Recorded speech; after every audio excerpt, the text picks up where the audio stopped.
Y vamos a otras informaciones esta tarde aquí en Noticias 24. La inflación de abril sorprendió al alza. Registró una variación de 0,5%, con lo que la inflación a 12 meses llegó a 4%. Para hablar de este y otros temas, estamos en contacto con el ministro de Economía, Nicolás Grau. Ministro, ¿cómo está? Gracias por acompañarnos. Hola Nicolás, muy bien. Muchas gracias a ti por la posibilidad de conversar. Ministro, hemos detallado lo que fue este dato de IPC, la inflación tan sensible para todos los bolsillos, para todas las personas y que evidentemente también es monitoreado por el gobierno. Ahora, ¿se mantienen las proyecciones desde el Ejecutivo para llegar a un 3,8% este año, dejando las presiones inflacionarias de los últimos meses? Bueno, lo primero que yo diría, Nicolás, es que la inflación referencial, que es justamente la que se construye de la mejor modo a nuestro juicio y también es la que mira el Banco Central a un año, es de 3,5%. Y esa es la que es la inflación que justamente, como comentaba antes, mira el Banco Central para efectos de tomar sus decisiones de política monetaria. Desde esa perspectiva, con ese 3,5%, lo que se ha dicho por parte del gobierno, esto lo ha dicho el ministro de Hacienda, es que tenemos una visión optimista respecto a que efectivamente se va a cumplir ese valor que tú comentabas con anterioridad. Y creo también importante recordar a quienes nos están viendo que cuando el Banco Central define su política monetaria y su estrategia, lo que mira no es cuál es la inflación en un momento específico, sino cuál es la inflación que se espera en 1 o 2 años. Y esa inflación, la expectativa de esa inflación sigue estando en torno al 3%, que es la meta del Banco Central. Así que creo que más allá de las variaciones que uno ve mes a mes, sí, Chile en ningún caso tiene en riesgo digamos, la evolución positiva que está teniendo en la inflación en el último tiempo. Recordemos, claro, a esta altura parece algo muy lejano, pero recordemos que la inflación llegó en Chile a estar 14%, sí, a principios del segundo semestre del 2022. Sí.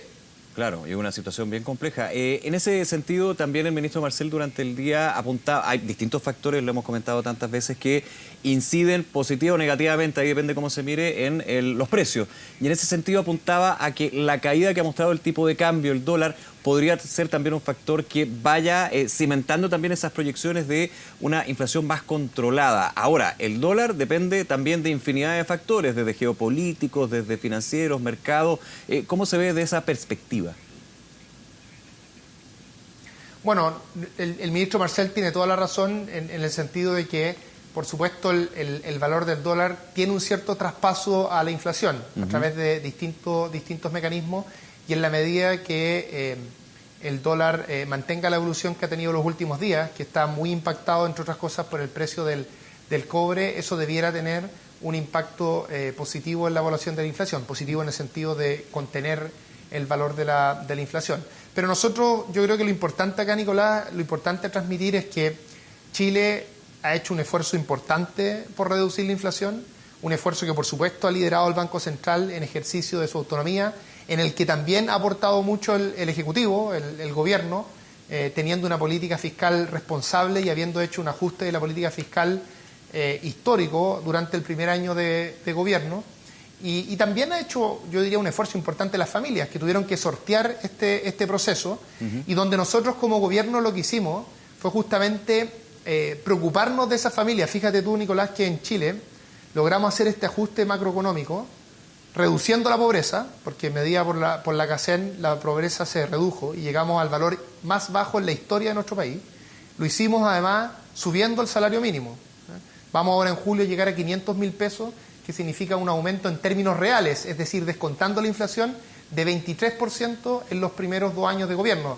Cuando nosotros llegamos al gobierno, había un salario mínimo de 350.000 pesos. Entonces teníamos un salario mínimo de 350.000 pesos, teníamos una inflación totalmente al alza que llegó hasta ese 14% en agosto del 2022, y la situación que tenemos hoy día es una inflación bastante controlada, en dirección justamente a llegar a esta meta del Banco Central de 3% en el horizonte de plazo que mira justamente el Banco Central, y un salario mínimo que está a puertas de llegar a los 500.000 pesos, implicando un alza del salario mínimo real de 23%, que es el alza más grande en décadas. Entonces, creo que hemos hecho un esfuerzo importante como país, y hay que mirar eso desde una perspectiva más amplia y no estar sobre reaccionando a los datos que ocurren cada mes. Ahora, pero hay datos que se mantienen como tendencia. Pongo el ejemplo de los combustibles. Es poco lo que se puede hacer a nivel interno, digamos. Somos importadores netos de petróleo y eso es una realidad. Sin embargo, hay una mirada con respecto a que podrían haber bajas en los combustibles, eventualmente hasta la parafina en un periodo que, para qué decir, con el frío que se está sintiendo en las últimas horas, sería muy bienvenida. Es difícil, más que difícil, es casi imposible, digamos, manejar los precios, digamos, de los combustibles. En ese sentido, ¿cómo lo ven? Porque es un factor importante para los bolsillos en términos de la inflación. Bueno, por supuesto, uno cuando dice que la inflación está bastante acotada, controlada y en dirección a llegar a estos valores de largo plazo en torno a la meta del Banco Central, que es ese 3%, eso no significa que no puedan existir precios que suben más. Entonces, siempre cuando uno dice estamos en una inflación del 3,5% en los últimos 12 meses, eso significa que en promedio hubo un 3,5%. Claro. Hay algunos bienes que pueden haber bajado de precio y hay otros bienes que por supuesto pueden haber subido más allá de ese 3,5%. Lo que nosotros siempre hemos hecho como gobierno es ir mirando todas estas cosas con mucha atención en los momentos en que hubo mayor impacto asociado a algunos precios en específico, como en el caso de los combustibles, se reforzó el mecanismo de estabilización que existe en nuestra economía, que lo que hace es que suaviza justamente estas alzas y eso es lo que sigue operando, ¿eh? Y es importante que se tenga presente eso cuando se hacen estos análisis. Ministro, voy con otro tema y tiene que ver con esta denuncia de colusión del sector de los gases industriales, entre ellos oxígeno. Esta información que se conoció de la Fiscalía Nacional Económica se deriva al Tribunal de Defensa de la Libre Competencia, que definirá si efectivamente hubo colusión y las sanciones que solicita en este caso la Fiscalía. Hace un rato solamente en San Vicente de Tahuatahua, en la entrega de viviendas, se refirió a esto el presidente Gabriel Boric y decía: eso indigna, no lo podemos aceptar, se coludieron durante la pandemia, apuntando a un producto que era el oxígeno. Desde el Ministerio de Economía, ¿cómo han visto esta acusación de la Fiscalía Nacional Económica y cuánto esperan también, siendo autónomo igualmente, los tiempos que se tome el Tribunal de Defensa de la Libre Competencia acá? A ver, lo primero que yo diría, Nicolás, es que es compartir totalmente lo que ha dicho el presidente. El coludirse es algo muy grave. Para explicarlo en términos simples a quienes nos están viendo, lo que se le acusa a estas empresas es que ellas tenían que participar en distintas licitaciones. Uno esperaría que en una licitación, al competir ellas, ofrezcan finalmente el menor costo, por ejemplo, a un hospital. Claro. Y lo que habrían hecho estas empresas es coludirse para repartirse las licitaciones. Claro. Es decir, en una decir, yo voy en una, tú vas en la otra. Repartirse cuotas o zonas de para, forma tal si de querían que pudieran, subir el precio, subirlo y no tenían exactamente. Subir el precio. Y esas subidas de precio tienen impactos muy relevantes en la ciudadanía, tanto en ciertos bienes, como también, por ejemplo, en el caso de los hospitales y la política pública. Entonces esto es indignante, es grave, tal como ha dicho el presidente. Lo segundo que me gustaría resaltar es que aquí las instituciones están funcionando, ¿eh? Y están funcionando, dicho sea de paso, por buenas políticas públicas que se han hecho en el pasado. Tanto en el 2009 como en el 2016 se hicieron reformas importantes que le dieron más facultades a la Fiscalía. Fíjate tú, Nicolás, que hace unos 20 años hubo una acusación similar de la Fiscalía en este mismo sector, sí, en este mismo sector de los gases industriales y medicinales. Y lo que sucedió en ese minuto es que se señaló por parte de las Cortes involucradas que no existía suficiente evidencia, en particular no existía evidencia directa. Claro. ¿Qué significa evidencia directa? Evidencia que demuestre que efectivamente se coordinaron, es decir, pruebas de esa coordinación. Y lo que sucedió a posterior de eso es que hubo distintas reformas que, por ejemplo, permiten que en un contexto de una investigación de la Fiscalía se puedan intervenir teléfonos, sí, se puedan incautar computadores, en este caso, y se pueda también ocupar esta figura de la delación compensada. Delación compensada. Que lo que, en términos simples, para explicarle a quienes nos están viendo, significa que si una de las partes involucradas en esta colusión se autodenuncia y denuncia también al otro involucrado, eso le puede significar no tener que enfrentar cargos a futuro, sí, o en algunos casos aminorar esos cargos. Y este fue el caso, digamos, entre las dos empresas. El conjunto... Indura y Linde. Son las dos cosas. Aquí hay intervención de llamada, hay interceptación de llamada, Se incautaron computadores, hay además delación compensada, y el conjunto de todas esas cosas, Nicolás, lo que permite es que la evidencia presentada por la Fiscalía Nacional Económica es muy sólida. O sea, esta vez hay una evidencia directa de cómo se coordinaron, cuáles fueron los mecanismos que utilizaron, en qué momento, qué acordaron, y entonces un caso muy sólido que nosotros esperamos, confiamos, se pueda finalmente probar en un primer momento en el Tribunal de Libre Competencia, y después incluso, esto posterior al fallo del Tribunal de Libre Competencia, esto incluso puede derivar también en una causa penal. Sí, y que déjeme detenerme las ahí. personas de esas empresas que fueron responsables de esto puedan responder penalmente. De hecho, lo mencionó el presidente Boric hace un rato en este punto de prensa, en esta entrega de viviendas. Decía, pedí a la ministra de Salud que ponga antecedentes ante el Consejo de Defensa del Estado para evaluar acciones legales porque creemos que puede ser un atentado a la salud pública. Esto en pandemia, referido a uno de los productos que era el oxígeno. O sea, esto podría escalar, digamos, más allá de la definición que tenga el Tribunal de Defensa de la Libre Competencia. Claro, hay distintas dimensiones. Primero está esto que está en el Tribunal de Libre Competencia, en que lo que solicita la Fiscalía Nacional Económica es una multa de más de 30 millones de dólares a la empresa involucrada, la que no hizo delación compensada, y más de 100.000 dólares para uno de los ejecutivos involucrados. Esas son las sanciones que está pidiendo la Fiscalía.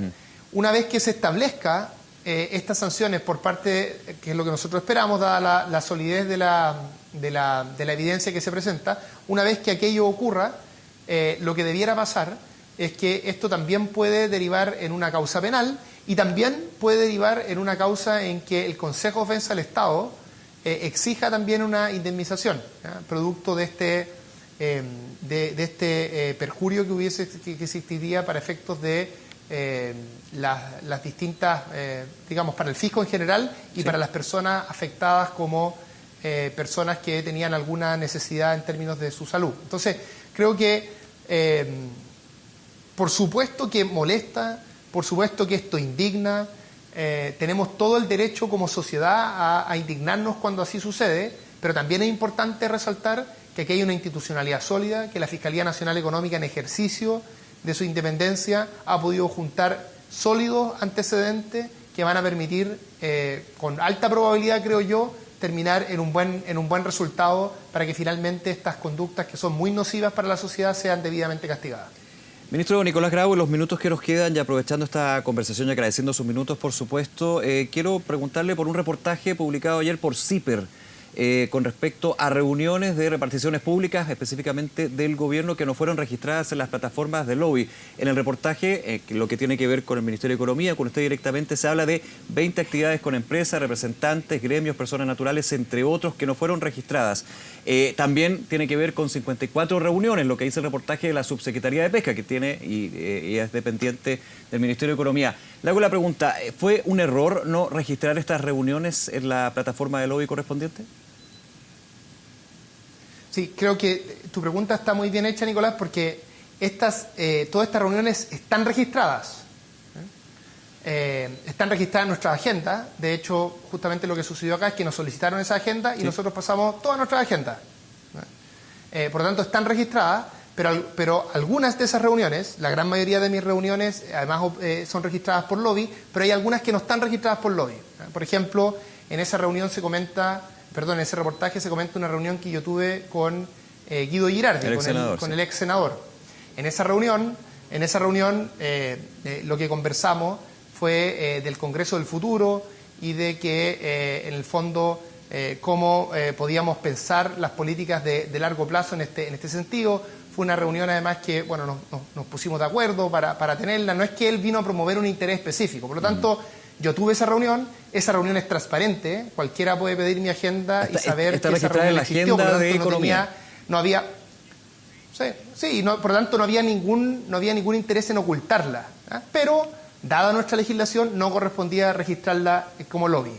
En el caso del subsecretario de Pesca, creo que este manto de duda que se plantea es aún más injusto, Nicolás, y déjame explicar por qué. El subsecretario de Pesca, como sabe lo sensible que es su sector, él hizo lo siguiente, dijo, mire, cuando yo